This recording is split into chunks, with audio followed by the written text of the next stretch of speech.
Hello everyone, welcome back.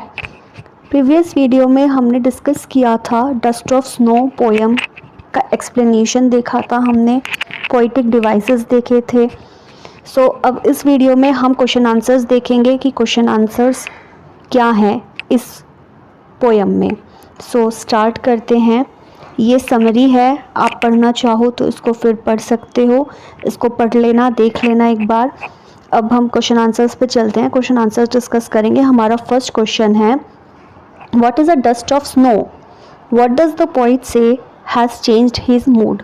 How has the poet's mood changed? ये question है। Answer हो जाएगा dust of snow refers to the tiny particles of snow. Question में हमसे पूछा कि डस्ट ऑफ स्नो क्या है और पोइट क्या कहना चाह रहा है कि किस चीज़ की वजह से पोइट का मूड चेंज हो गया और पोइट का मूड कैसे चेंज हो गया। आंसर में dust of snow refers to the tiny particles of snow. The particles are so small that poet refer to them as dust. Dust of snow के छोटे छोटे से टाइनी से पार्टिकल्स हैं। वो पार्टिकल्स इतने स्मॉल हैं, इतने छोटे हैं कि पोइट उनको डस्ट की तरह रेफर कर रहा है। The poet was in an awful mood when particles of snow had fallen on him. This changed the poet's frame of mind instantly and his day got a lot better। मतलब poet का mood पहले बहुत ज़्यादा ख़राब था, जिसकी वजह से उनका आधा दिन ख़राब हो गया था, वेस्ट चला गया था। लेकिन जैसे ही उनके शोल्डर पर डस्ट के पार्टिकल्स गिरे तो पोइट का मूड अचानक से चेंज हो गया, उनका मूड अच्छा हो गया, जिसकी वजह से पोइट ये कह रहे हैं कि आगे का मूड मेरा बहुत अच्छा हो गया पार्टिकल्स के शोल्डर पर गिरने की वजह से। ये तो रहा फर्स्ट क्वेश्चन।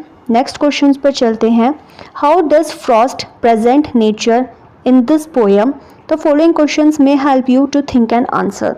मतलब हमसे क्वेश्चन ये पूछा गया है कि फ्रॉस्ट इस पोएम में नेचर को कैसे बता रहे हैं, कैसे शो कर रहे हैं, कैसे प्रेजेंट कर रहे हैं। तो क्वेश्चन है, what are the birds that are usually named in poems? Do you think a crow is often mentioned in a poem? What image come to your mind when you think of a crow? ये तो question है। Question का मतलब कि इस poem में birds के कौन कौन से नेम्स आए। क्या आपको लगता है कि इस पोएम में क्रो को भी मेंशन किया गया है? What images come to your mind when you think of a crow? जब आप क्रो के बारे में सोचते हो तो आपके माइंड में क्या इमेज बनती है? ये क्वेश्चन है। आंसर हो जाएगा हमारा, birds like sparrow, nightingale and peacock are more than often named in poems. इनके बारे में बताया जाता है पोएम्स में। Unlike these birds, crows are often seen as the indicators of doom and fear। जो क्रो होते हैं ना, क्रो की ना एक नेगेटिव इमेज होती है हमारी माइंड में, मतलब एक ओमन होता है ये। हम ऐसे सोचते हैं, क्रो को देखते ही या क्रो के बारे में सोचते ही हमारे मन में ना डर आ जाता है, इसको डेथ का सिंबल माना जाता है। माइंड में हमेशा नेगेटिव इमेज बनती है। They are often used for negative references. Negative reference की तरह क्रो को यूज़ किया जाता है। नेक्स्ट क्वेश्चन है, again, what is a hemlock tree? Why does the poet write about a more beautiful tree such as a maple or an oak or a pine? ये question है कि question में हमसे पूछा है हेमलॉक ट्री क्या है, और पोइट ने जो हेमलॉक ट्री से भी अच्छे जो सुंदर सुंदर फूल वो ट्रीज होते हैं लाइक मैपल, ओक और पाइन के ट्रीज, उनको क्यों नहीं लिया, उनकी जगह पर हेमलॉक ट्री का जिक्र क्यों किया। क्वेश्चन है, ये तो क्वेश्चन हो गया। आंसर है, trees are also seen as mighty creatures imparting wisdom as they are too old. Trees को हम एक अच्छा सिंबल मानते हैं, माइटी क्रिएचर मानते हैं जो नॉलेज को देता है, विजडम को देता है, क्योंकि वो बहुत पुराने होते हैं ट्रीज, है ना, कई साल हो जाते हैं ट्रीज को। They give out oxygen and absorb the carbon dioxide. Usually हमको पता है, हमने साइंस में पढ़ा है कि जो ट्रीज़ होते हैं वो हमें ऑक्सीजन देते हैं और कार्बन डाइऑक्साइड को एब्जॉर्ब करते हैं। Is connected with absorbing all the negative energy. और जब वो कार्बन डाइऑक्साइड को वो करते हैं, एब्जॉर्ब करते हैं, तो इसका का मतलब है कि वो जितने भी नेगेटिव एनर्जी है हमारे एनवायरनमेंट में वो उनको भी एब्जॉर्व करते हैं। But there are trees that are poisonous too, but कुछ ट्रीज ऐसे भी हैं जो पॉइजनस होते हैं, जैसे कि हेमलॉक ट्री। अब पोएट ने पोयम में हेमलॉक ट्री को लिया है, वो भी एक पॉइजनस ट्री है, वो भी एक नेगेटिव सिंबल है। The poet does not mention a more beautiful tree such as maple, oak और pine because he wants to indicate a sad scene. ने दूसरे ब्यूटीफुल ट्रीज को इसलिए नहीं लिया क्योंकि पोएट यहाँ पे हमें नेगेटिव चीज दिखाना चाहता था, सैड सीन का इंडिकेशन देना चाहता था। Being poisonous a hemlock tree is considered bad and so he refers to it. इसीलिए हेमलॉक ट्री पॉइजनस है तो वो बैड का मतलब बैड की तरह कंसिडर किया जाता है, इसलिए पोएट ने यहाँ पे हेमलॉक ट्री को रेफर किया है।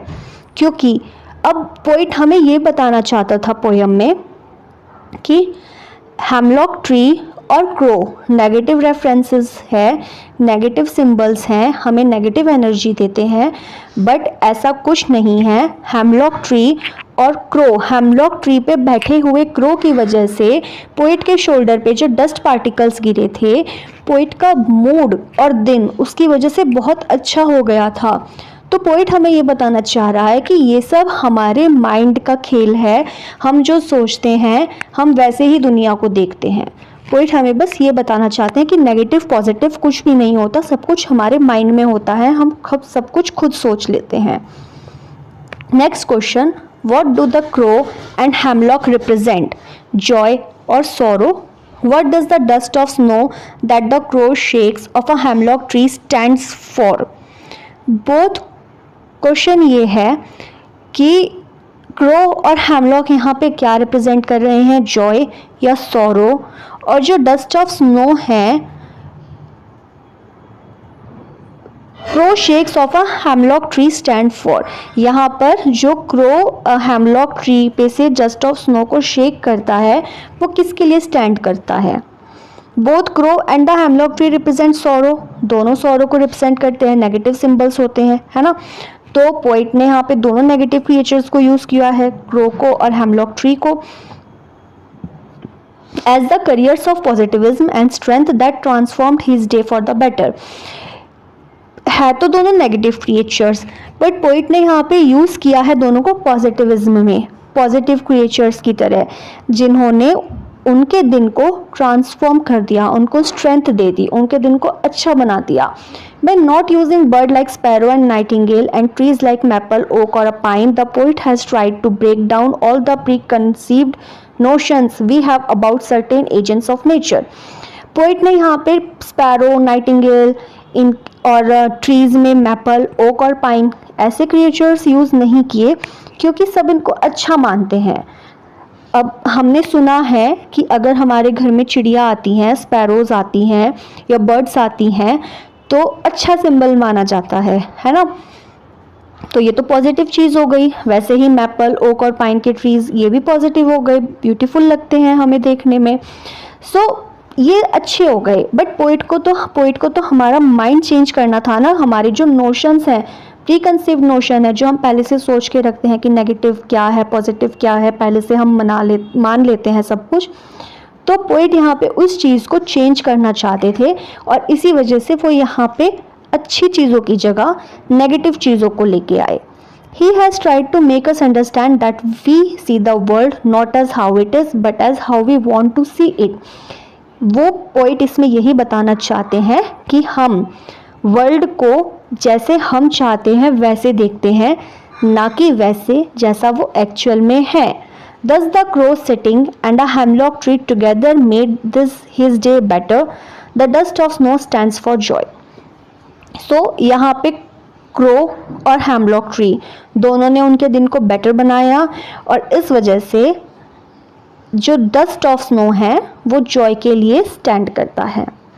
That's all. ये हमारी पोएम थी, उसके क्वेश्चन आंसर्स थे। हमारा चैप्टर पूरा हो चुका। अब नेक्स्ट वीडियो में हम दूसरे चैप्टर को डिस्कस करेंगे।